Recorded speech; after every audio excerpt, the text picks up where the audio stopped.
Oh boy, we're gonna die today. Oh my god!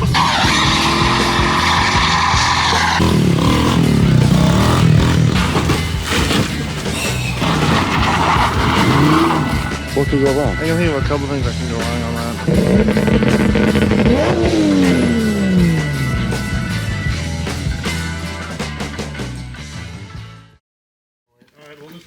I opened your engine. What? Yeah, you had no ignition, so I hot wired it. Okay. And the timing's off. Well, that would do it. It's off by like a tooth, because right now the mark's lined up, and the cam is rocked back a little bit. Cool. So what's the plan of attack? You guys are going to retime it? Also, do you see these head studs here? Or these nuts? I'm gonna put that right there. I'm 90% sure, at least on every other Honda I've seen, there's like these big hardened machined washers that are supposed to go under there. Oh. Yeah. I wouldn't be surprised. Yeah. But like I said, like we had said in the past, we were who knows who's been 8 out in of here 10 and this did night. what to It those was the motors. greasiest son of a bitches you could ever imagine were the last people in here. Yeah. Like, terrible. yeah, there's a reason why you don't buy anything north of 8, Yeah. right? It wasn't north of 8, it was just under 8. So I Just thought under I 8. thought I was fine and it wasn't. Yeah. I think somewhere around here we have the factory crank, and you can just take the connecting rod on the pin and just go like this. Oh, That's God. good for it. High performance. Loose tolerances. You don't want those bearings slowing you down. And the It's a variable stroke motor. yeah. It changes as it Yup, goes yup, up and yup. down. That was accurate that finally did it. Hey. So welding, huh? Yeah. Do you real quick want to just go over what you're welding one more time? Welding this hole up. I'm also gonna float over this because anybody who's ever done anything with cast aluminum knows that there's gonna be some nasty crap, and that's some real nasty crap. Yeah, can't have that. Nope. So yeah, that's all we're doing is just gonna weld her up. I don't know if I'm actually gonna be welding in here. I gotta talk with the dude that's... See if he wants you to clean this up or not. Yeah, I don't know Fill if it I'm in. gonna be cleaning that up more. Probably. I mean, you did have a good point in the beginning. This is on the bottom, obviously on the bottom of the manifold, so it's not like this is going to be seen at all. Right. The fact that you cleaned it up, Yeah. so nobody gets cut. Yeah. It's like the major thing. And in all honesty, like... You did really good. I mean, it's good. You're not ever going to get this low spot out because it's lower than the rest of it. Yeah, exactly. So... Cool. Well, I'm going to get a time lapse set up, and then we'll buzz this hole.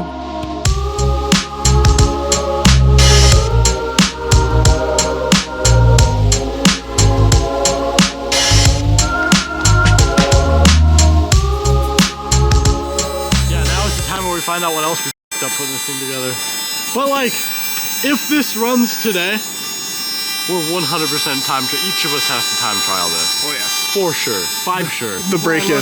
Dark or not.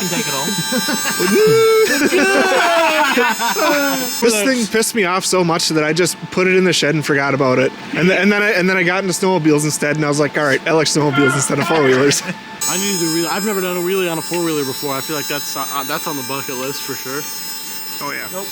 And if somebody needs to run a sub 40-second lap. Like, I want to see if that. I got 42. I bet I could. I got 42 in the Honda. I think if we get a sub 40-second lap, you're cooking. We need snow and then a Arctic 700. Hey, that's perfect. I'm cold. Come on. Put your hands over here, it'd be better for it. Oh yeah. Oh yeah. It actually works really well. Put your hand. Ah! Burning off all that extra oil That's been in really there. cool. Lots of smells. The acetone that maybe had been in there a little bit.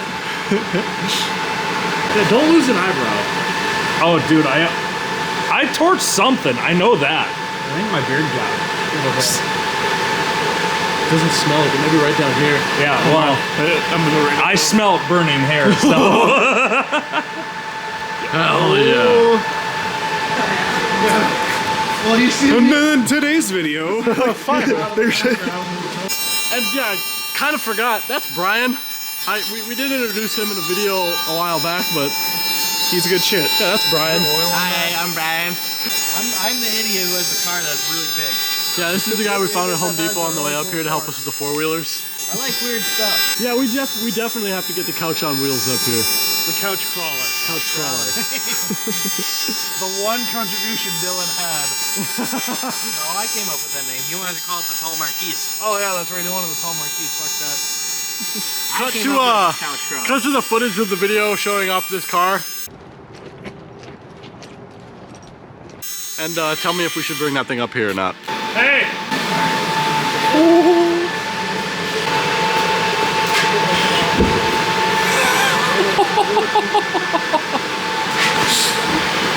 Fire in the hole!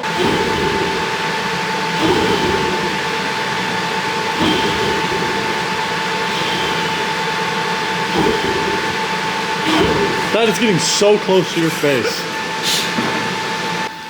Dude, this thing is terrifying.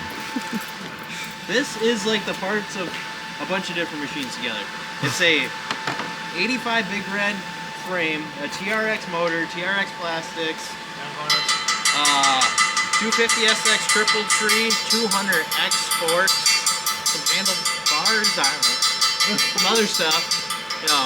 Frankentrike. The Frankentrike. And the engine that's in it, I built with 3 engines. Sick. Hey, look at that. No more hole. There's no more hole. And I gave it a little peening too. Just sit there with. Helps relieve the tension a little bit. Awesome. Is there anything else you have to do, or is that it? On this, might be a little bit more cleanup, but I love it so much. the man himself. Reward is like My reward is that I want. It's still hot. I just finished. well, sweet. Let's let some heat fall out of this thing real quick so we can actually fit it up on the car. And then I want to go look at the 3000 GT and show you guys the coil on plug There it is on the conversion that inside. my boy is making. Did you? That sounds promising.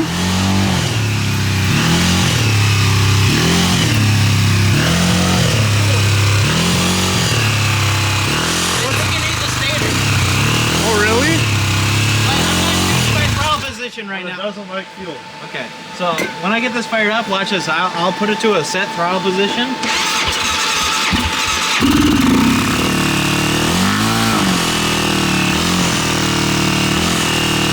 I'm not doing anything. It's kind of rubbing up and down on its own.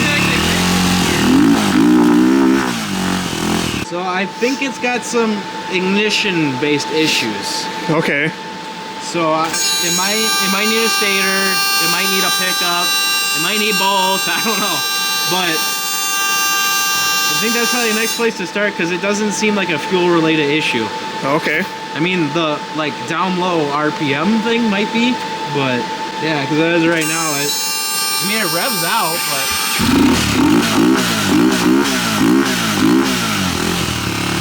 So it's got lots of fuel. yeah. It definitely was better with the timing, but So what did you guys change with the timing? we changed it to 2. Okay. You brought it forward to 2? Yeah. My question is, why does it run better at higher RPM if it's an ignition issue?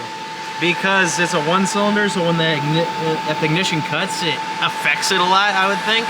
And at a higher RPM, if it just happens for a split second like that, it's spinning fast enough to where it's just kind of chewing through it. You can still hear it when you're revving it up. Well, cool. That's progress. Yeah. Lower engine speed, you have technically. Well, now you know what the doctor prescribed. Yeah. That the intake is open. The Stator and a pickup. So you have One thing we didn't change.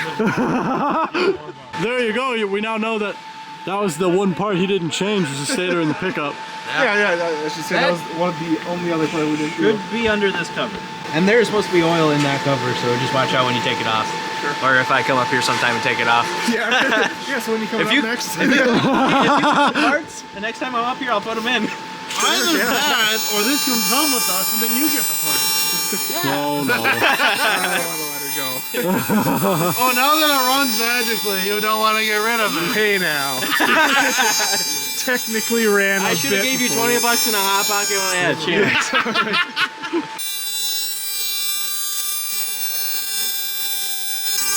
working on a different project. We'll leave that for another video, but conquest things. Well, so we came to a pretty good conclusion with the bike, but before it gets too dark, let's take this intake manifold over and check its fitment real quick at the 3000. There's a lot of noise over there right now. They're gonna finish putting the rest of what they can on the four-wheeler back together. Let's check ourselves some fitment and go over just what it takes to put a coil on plug kit on a 6G. I come bearing gifts. Well, here we have the infamous 6G. So this is the motor that we modified the intake manifold for. You take a look back here. This car obviously never came with a coil on plug style ignition coil.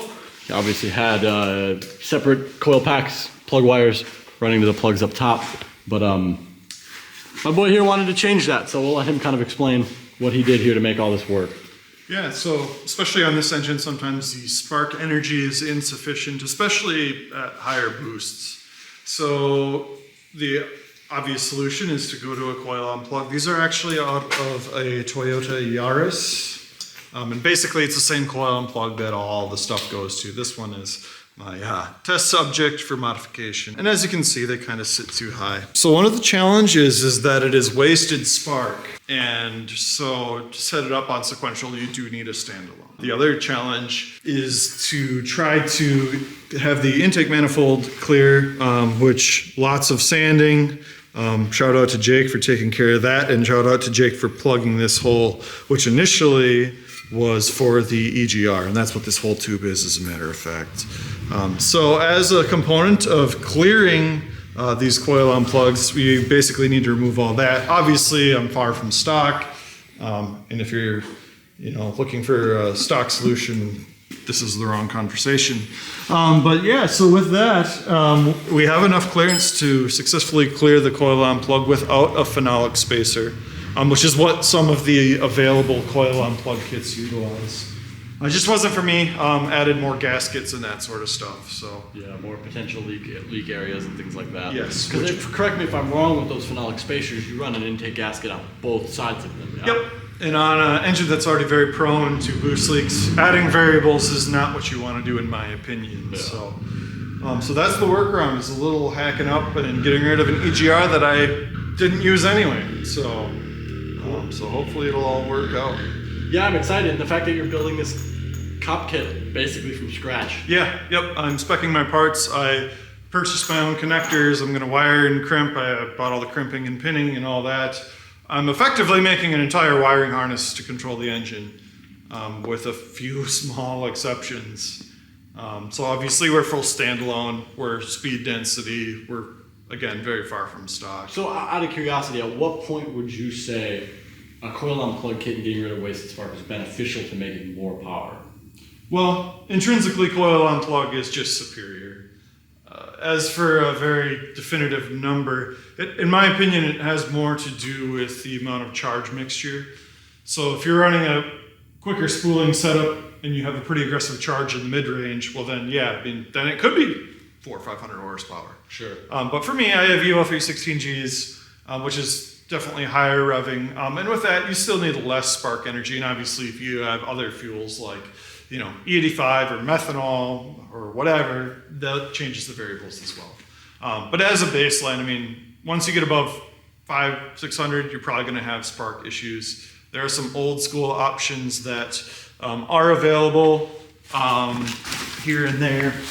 Yeah, I was actually going to ask, is this going to replace your DLI? Yeah, yep.